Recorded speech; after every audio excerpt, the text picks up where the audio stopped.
Hey guys, welcome back to Based MMA. We have breaking news for UFC 295, guys. This happened last night, and I was able to see the news last night, but I was already in bed, so I was like, I'm not gonna get up and make a video right now. I'll do it in the morning. But Jon Jones is out of UFC 295, guys. He has a torn pec that will require surgery, and he's gonna be out for around 8 months. So the UFC has decided to make Sergei Pavlovich versus Tom Aspinall for the co-main event of UFC 295, and it's going to be for the interim heavyweight title. And that's a lot to unpack there, man. And I'm tired of making these type of videos, man. I want to make some fun videos. I was planning on making a ranking video and a lot more fun videos because I feel like I've been making a lot of breakdowns, a lot of predictions, a lot of like more commentary based. But that's not what my YouTube channel is going to be all about. You know what I'm saying? I'm going to have some fun videos. I'm going to try to lighten up the mood. But, big news happened, so I have to cover it. Jon Jones is out, man, and it seems like this fight is cursed, man. It seems like this fight is cursed. I mean, Jon Jones versus Miocic was supposed to happen, I believe, sometime late last year, and then it got pushed. I forgot why it was canceled last year, and then Jon Jones was gonna return against Cyril Gane. I'm not sure why it wasn't Jon Jones versus Miocic back in March. But the UFC decided to do Jon Jones versus Cyril Gane. It is what it is. And then, Jon Jones was able to submit Cyril Gane in the very first round. He took absolutely no damage. So at the time, I thought, you know what? Well, Jon Jones can make a quick turnaround and he could fight in July against Stipe Miocic. You know what I'm saying? It makes sense. There's no point of waiting. Stipe is not getting any younger. He hasn't fought in over 2 years. Is coming off a KO loss to Francis Ngannou. And, I feel like the UFC thinks that people want that Stipe versus Jones fight more than they actually want it. I feel like as time goes by, less and less people want the Jon Jones versus Stipe Miocic. Especially, I believe, if like you're a hardcore fan, you know what I'm saying, and you've been following the sport for the last couple of years, you know that Stipe Miocic is on the decline. You know what I'm saying? You know that he's not necessarily an active heavyweight anymore. I mean, Stipe Miocic has never been like this, like an active heavyweight, but you know what I mean. You know what I'm saying. We all know that there's a new generation of heavyweights coming up with Sergei Pavlovich, Tom Aspinall. We kind of did put Cyril Gane there, but Cyril Gane very one-dimensional fighter with no grappling, as we saw back in March. But still, you know what I'm saying. We kind of wanted to see Jon Jones maybe fight a Pavlovich, maybe fight a Tom Aspinall, who's been looking amazing. But Jon Jones has been asking for that Stipe Miocic fight, and I understand, you know what I'm saying, because Stipe Miocic is considered the heavyweight GOAT, and I think that even though right now most of us fans, we know that Stipe Miocic isn't necessarily in his prime, I think legacy wise, and in the next decade or so, it's gonna look pretty good to have Stipe Miocic on your record, especially if it's the last fight on Jon Jones' record. And it is a lot to risk for Jon Jones to fight these up and comers. You know what I'm saying? Even though Jon Jones looked pretty good back in March, I really do believe this guy's not in his prime anymore. And I just think he exposed a big hole in Cyril Gane's game, which was always his grappling, man. I mean, he was taken down by Francis Ngannou when he was winning that fight, and I personally thought, Cyril Gane's gonna make the adjustments, but Jon Jones just has a different style, a different level of skill when it comes to his grappling than these heavyweights tend to see. You know what I'm saying? Like even somebody like Curtis Blades, like he doesn't shoot the best takedowns. He's a grappler, but I mean, how effective does he use his grappling in fights? You know what I'm saying? And we know that heavyweights aren't necessarily the most skilled fighters. But that's my take on that. Now let's talk a little bit about the original matchup, and then I'm going to get to my complaints and concerns with this news, right? We got Sergei Pavlovich versus Tom Aspinall, guys, which if you guys have been watching my channel for the last couple of months, you guys know that that's been my dream fight, man. That's a fight that I really wanted to see in early 2024, mid 2024. And I really felt that that was like the future of the heavyweight division. And I was worried that the UFC was going to put Cyril Gane back in the title picture when he doesn't deserve it. He's coming off beating Spivak and losing to Jon Jones pretty badly. So I felt like, Cyril Gane needs to fight the winner of Almeida and Curtis Blades, which is now Almeida and Derek Lewis. So we'll see what the UFC ends up doing there. But, Tom Tom Aspinall, Sergei Pavlovich, two guys that have been looking phenomenal, two guys that are on good win streaks. I know that Tom Aspinall, you know, tore his knee in that Curtis Blades fight, but I don't really count it as a loss, just a freak injury. So these guys are on really good win streaks. These guys were meant to fight a couple times now, and it just didn't end up happening. And now it's happening on short notice, guys. And I'm a little bit conflicted, right? Because this is a fight that I've been wanting to see. But at the same time, guys, the same thing that I said when Volk and Usman stepped in. The short notice fights, they never live up to the hype, man. It's rare when a short notice fight lives up to the hype, especially when it's only one fighter that is stepping in on short notice. For example, like if the other fighter is had a full training camp and the other fighter is just stepping in, it's the fights never deliver, man. And like I said, man, I had that fear with UFC 294. I was like, I feel like the original card is gonna be better. I know a lot of people got lost in the sauce because Volk had a competitive fight with Islam and Charles didn't. And then a lot of people think Paulo Costa is shit, which he is, but still, at least he was gonna have a full training camp and he's a natural middleweight. But like I said, I do feel like these short notice replacement fights just never live up to the hype. You just don't fight the same. You know what I'm saying? Like you want to see these guys fight at their best. You know what I'm saying? Like I want to see these fights, but I don't want to see them on short notice. You know what I'm saying? I'd rather the card take a hit and just see these matchups when they're meant to happen and see these guys fight at their best. So I'm a little bit concerned, guys, because I know that Sergei Pavlovich was the backup for UFC 295. You know what I'm saying? But Tom Aspinall wasn't. So has Tom Aspinall, is he coming off the couch? Like I get he's training, man. Every UFC fighter is always training, but it's a different level of training when you're preparing for a fight. You know what I'm saying? So I'm a little bit concerned that maybe Tom Aspinall hasn't necessarily been training for a fight. I mean, he hasn't, right? I'm pretty sure he hasn't. But, how is he going to, like, this is only 2 weeks out, man. It's not that far out. You know what I'm saying? And then the week of the fight, you're not really training hard because, you have to worry about the weight cut. I know it is heavyweight, but, you're doing media. You're not really supposed to train hard the week of the fight. And then the week before that, like, yeah, you could go a little bit hard, but you can't go too hard. You know what I'm saying? So technically, like, Tom Aspinall isn't really going to have a training camp at all. You know what I'm saying? Just like Volk and Usman didn't.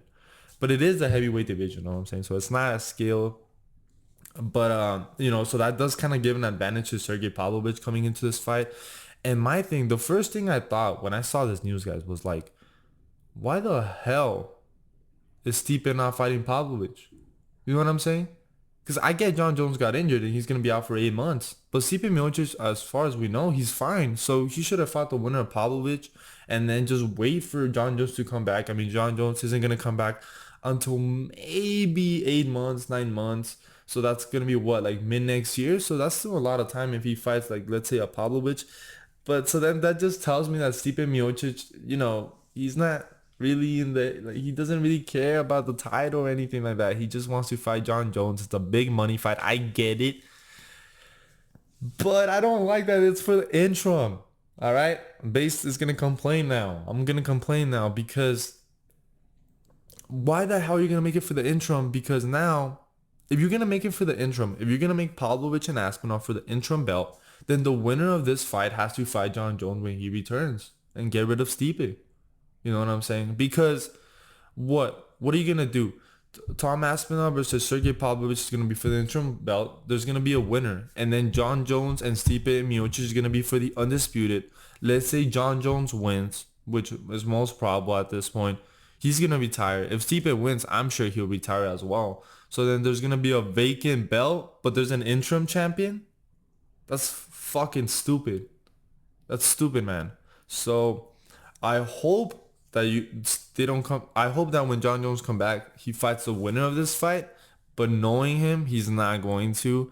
I get it. Stipe Miocic is considered the heavyweight GOAT. And when it comes to having that name on your legacy, it looks pretty good. You know what I'm saying? Like, right now, Pavlovich and Aspinall, they're up and comers. They're contenders. So I get that they don't have the names that Stipe Miocic has. You know what I'm saying? Stipe Miocic has beat Ngannou, has beat, Daniel Cormier twice.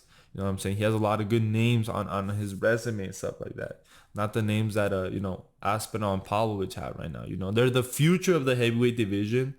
But I see legacy-wise, it's just not a good risk for Jon Jones. But it's just stupid to me. It's just kind of like, what? Like, okay, if it's for the interim, then that means that the winner of this fight is gonna fight Jon Jones. And you know, like Jon Jones, what the hell are you doing, man? How the hell do you get injured? How do you get a torn pec? You get a torn pec not by wrestling. You probably get a torn pec by like doing bench press and heavy lifting, and I'm not stretching properly. And I mean, like I said, I don't really think Jon Jones is in his prime anymore, regardless of that performance he had against Cyril Gahn. So it's just a bummer, man. It seems like that Jon Jones versus Stipe Miocic fight is cursed. And the more we wait, like I was already not that excited for that fight. I mean, I was looking forward to it, right? Because I mean, it's two legends. I mean, I don't respect Jon Jones, but I get he's a legend inside the octagon. But I was, I wasn't that excited. You know what I'm saying? I wasn't that excited. And now that we have to wait 8 months to potentially see Jon Jones versus Stipe Miocic, maybe sometime mid next year, we'll see what happens. I don't really care about this fight, man. Just make the winner of Pavlovich and Aspinall fight Jon Jones. You know what I'm saying? I mean, it also depends, I guess. I think it also depends on how this fight turns out, right? Because if Aspinall, I think he's a little bit more well-rounded. If he's able to beat Pavlovich, I think the fight versus Jon Jones is a little bit more interesting. But if Pavlovich is able to, like, let's say, knock out Aspinall in the very first round, we know that Aspinall doesn't necessarily. I mean, not Aspinall. Pavlovich doesn't necessarily have the best wrestling. So I could see why it could get a little bit tricky. I think Aspinall versus Jones is more likely to happen if Aspinall wins than Pavlovich versus Jones. I think that's something that maybe not a lot of people are gonna bring up. But yeah, man, I think this is a fantastic fight. And then the Yuri Prohaska versus Alex Pereira fight got moved as the main event of UFC 295, which is incredible, man. I think that fight deserves the big spotlight. I think, the fact that that fight was as co-main event, I think it kind of loses a little bit of its shine. So I'm kind of glad that Alex Pereira and Yuri Prohaska are getting that shine that they need, because that fight is an absolute banger, man. And the main event and the co-main event is an absolute banger. And I mean, you guys should probably place a bet that this Paulo versus Aspinall fight ain't leaving the first round, man. It's crazy. I think obviously Aspinall is a more well-rounded fighter. I think Pavlovich is a little bit faster with his hands and has way more power than Aspinall. And we have seen that Aspinall does have a little bit of weaknesses with his defense. So my early, like, I guess, prediction of who I think might win this fight, I'm going with Pavlovich with first round KO, man. I love both these guys, to be fair. You know what I'm saying? These are two of my favorite heavyweights, and like I said, this is a fight that I've been wanting to see. This is a fight that I put at UFC 300. A lot of people call me crazy. I get it. They're not well-known names, man, but I really think this is a really exciting, really explosive fight in the heavyweight division. Probably the best fight, in my opinion, that you can make in the heavyweight division right now. And the fact that it's happening in 2 weeks is kind of weird. Like, I feel a little bit conflicted, like I said, because I always feel like these short notice fights never live up to the hype, man. They never live up to the hype. The original matchups always end up being better because, it's just not, you just don't fight as good if you're not training for a fight. That's what I realized. I did put a lot of faith in Volkanovski. But, even when he walked out into the octagon, man, I just had a bad feeling. I was like, whoa, it looks bad, man. He looks bad. And I know that, physical appearance doesn't necessarily mean that, you're out of shape or whatever. But, you know what I'm saying? If you're used to seeing a fighter look a certain way and then he looks a different way when he's stepping into the octagon, that's going to affect his performance, man. And it's going to affect his mindset too, you know what I'm saying? Because when fighters step into the octagon, I'm sure they're thinking like, man, I wasn't really preparing for a fight. And they're going to be a little bit more hesitant, which it is what it is, man. But, I mean, I'm glad that Pavlovich and Aspinall are fighting for the interim belt. Like I said, it just doesn't make any sense to me, that Jon Jones comes back and fights Stipe in mid next year. Like, bro, Stipe should just fucking retire. You know what I'm saying? And if they want to do that Stipe fight, then make Pavlovich versus Aspinall. Winner fights Jon Jones. And then the winner of that fights Stipe Miocic sometime, next year, like late next year, like a year from now. Like, I think that would make a little bit more sense, but I don't think Stipe Miocic wants to wait that far, and I don't think if Jon Jones loses, I don't think Stipe wants to fight any of these up-and-comers in the heavyweight division. So I think Stipe is a moron for not taking, you know, the Pavlovich fight. I mean, we all knew that Pavlovich was a backup, so it's not like it's a surprise. You know what I'm saying? Pavlovich, they announced it a long time ago that Pavlovich was gonna be the backup for this fight. So I was like, okay, if something ends up happening, if even if Stipe, you know what? This brings into question. Let me ask you guys: do you guys think that if, let's say, Stipe Miocic would have pulled out, and you think Jon Jones would take the fight against Pavlovich on 2 weeks' notice? That's very interesting. I don't know actually. Maybe he wouldn't. Maybe he wouldn't. But yeah, I mean, crazy news for UFC 295, guys. Those are just my raw thoughts. I just woke up. So let me know what you guys think of Pavlovich versus Aspinall. I think it's a fantastic fight for UFC 295. And I'm tired of making these videos, all right? So I hope no more pullouts, no more crazy stuff happening in the UFC, because I want to make some fun videos, guys. I have some fun videos planned. So make sure to like and subscribe, like I said. Let me know who you think is going to win this fight. I'm a big Aspinall fan. I'm a big Pavlovich fan. I've been high on Pavlovich for a while now. And I really like Aspinall. So it's an amazing fight. Two great guys, two great heavyweights. And whoever ends up winning is going to be a great champion, in my opinion. And it's probably the future of the heavyweight division. And I'm glad that they didn't put fucking Cyril Gane in there. All right. Thank you, guys. I hope you guys have a good day. And I'll see you guys in the next one.